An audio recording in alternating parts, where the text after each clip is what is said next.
وَلَقَدْ يَسَّرْنَا الْقُرْآنَ لِلذِّكْرِ فَهَلْ مِن مُدَّكِرٍ۔ او میرے بندیو،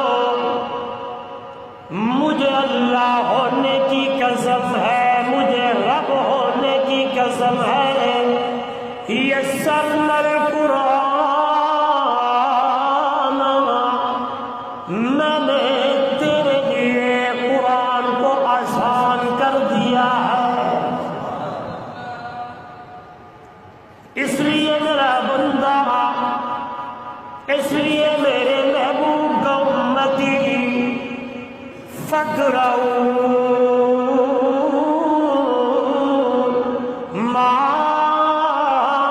تیسر من القرآن، جتنا آسان لگے پڑھا کرو قرآن کو، کیونکہ ہم نے قرآن کو آسان بنایا ہے۔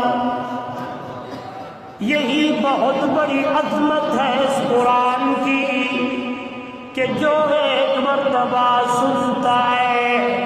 جس کے کان میں ایک مرتبہ قرآن کی آواز آتی ہے، ادھر دیکھیے گا، ہاں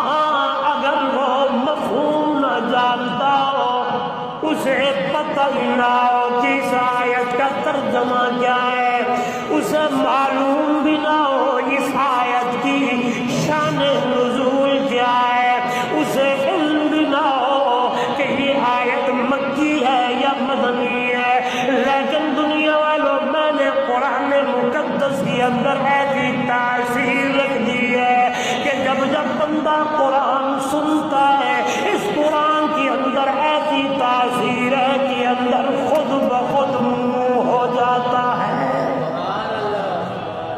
اس لیے تو قرآن نے کہا،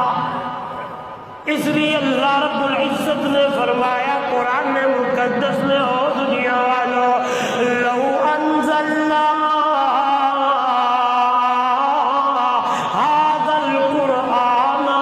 على جبل لرأيته خاشعا متصدعا من خشية الله وتلك الأمثال نضرب